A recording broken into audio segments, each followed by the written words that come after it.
Voyager, c'est grandir, c'est la grande aventure, celle qui laisse des traces dans l'âme. Je vous propose aujourd'hui de découvrir un aperçu de mon voyage à Cuba, 2 semaines passées à sillonner l'île, à partir à la découverte de sa culture et à partager ces moments si précieux avec des personnes qui me sont chères. Alors notre périple a commencé à La Havane, là où nous avons atterri finalement. On a été ébahis par toutes ces couleurs, les voitures anciennes très authentiques, les enfants qui jouent dans la rue, l'architecture parfois très contrastée d'un endroit à un autre. Et la musique est partout à Cuba et c'est vraiment agréable. Des spectacles de rue au groupe de musique, c'est tellement chaleureux. On s'est aussi perdu dans les petites rues de la vieille ville. On a également parcouru des autres quartiers moins touristiques de La Havane, des rues parfois désertes où la misère règne vraiment. On a fait de très très belles rencontres durant ce voyage, notamment avec des étudiants cubains qui nous ont fait visiter l'université de la ville et avec qui on a partagé un verre en discutant de la vie. J'ai vraiment apprécié découvrir la Havane, mais ça reste quand même très touristique.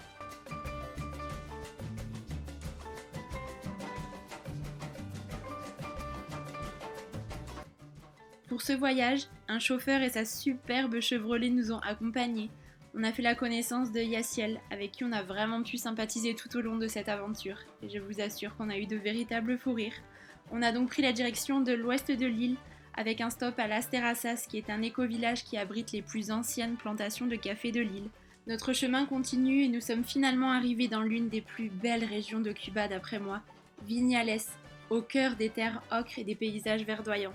La ville est particulièrement attachée à ses traditions et ça se sent.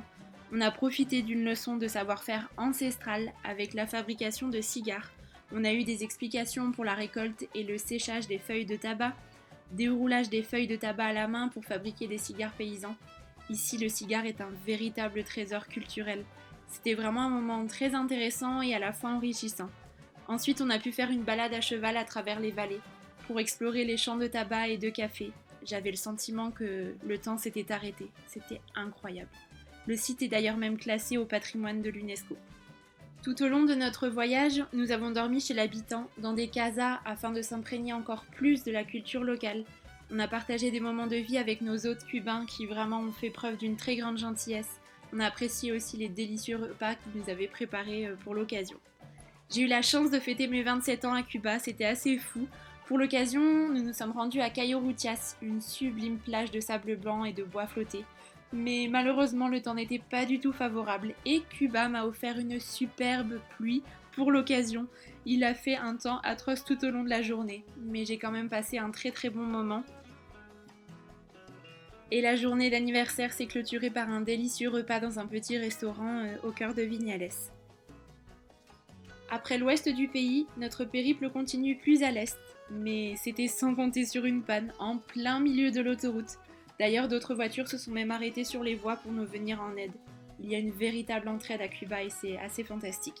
Ensuite, on a pu découvrir Playa Larga, au cœur de la baie des Cochons. On avait réservé une autre casa, en bord de plage. Le cadre était idyllique. Il n'y avait rien de tel que de prendre un bon petit déjeuner pour commencer la journée et continuer notre trip. Nous avons repris la route le lendemain. D'ailleurs, nous avons croisé des centaines de crabes. Ils sont apparemment très présents à cette période de l'année. C'était assez impressionnant d'en voir autant. Et ensuite, nous nous sommes baignés dans une cénote. Donc, c'est une immense faille tectonique. Celle-ci a une profondeur d'environ 70 mètres. C'était vraiment très agréable. Comme à chaque fois, on était arrivé au début de la matinée. Pour pouvoir profiter pleinement de l'endroit, nous étions seuls. C'était un vrai petit coin de paradis, tout comme cette plage d'ailleurs dans laquelle on a fait un peu de snorkeling. C'était l'occasion rêvée. Les fonds étaient assez sympas, on a pu voir de jolis poissons rayés. Le snorkeling, c'est une activité que j'aime beaucoup réaliser, d'autant plus quand l'eau est aussi chaude que celle-ci.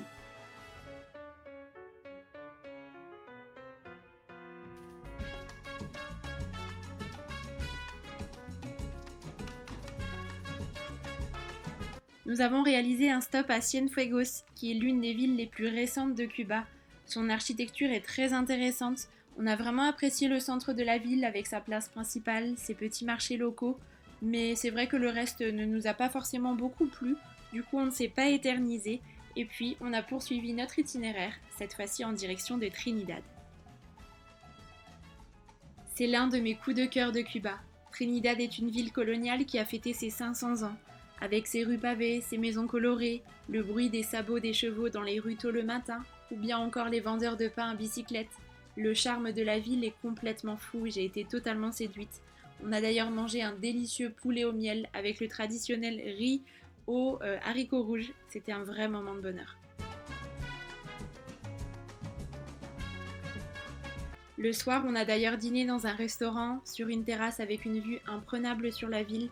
On a pu profiter de ce superbe coucher du soleil. C'est le genre de moment qui est très simple mais qu'on apprécie beaucoup vivre.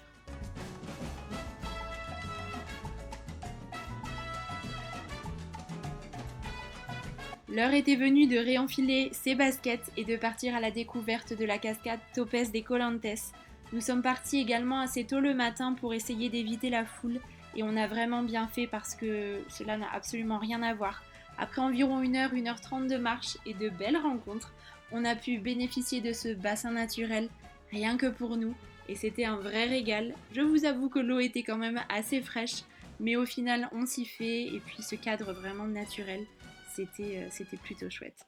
À quelques kilomètres de là se trouve la playa Ancon, qui est réputée comme étant la plus belle plage de la côte sud de Cuba. Sable blanc et mer Azur, donc on a profité pour passer l'après-midi ici. Après un petit déjeuner pris sur le toit de notre casa où l'on logeait, nous nous sommes dirigés vers la vallée de Los Ingenios. Il y a des champs émaillés de palmiers et de vestiges de l'époque. D'ailleurs, un guide nous a fait découvrir les ruines d'une usine de sucre. C'était très intéressant. Il nous expliquait d'ailleurs que la main-d'œuvre était principalement composée d'esclaves à l'époque. C'est une histoire qui était particulièrement marquante et qui nous a beaucoup touchés.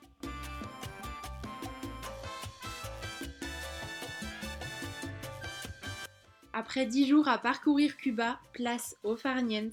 Pour cela, on avait choisi Cayo Santa Maria. On logeait dans un hôtel assez petit, plutôt loin des gros complexes hôteliers finalement peu authentiques.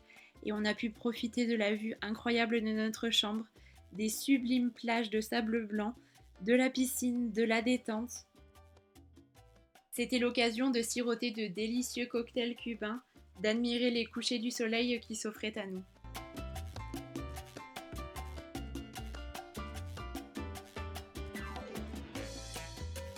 J'aime particulièrement crapahuter et partir à la découverte du pays dans lequel je me trouve, mais je vous avoue que me reposer durant ces 2 jours, au calme, en profitant simplement du cadre qui nous entoure, m'a fait également beaucoup de bien.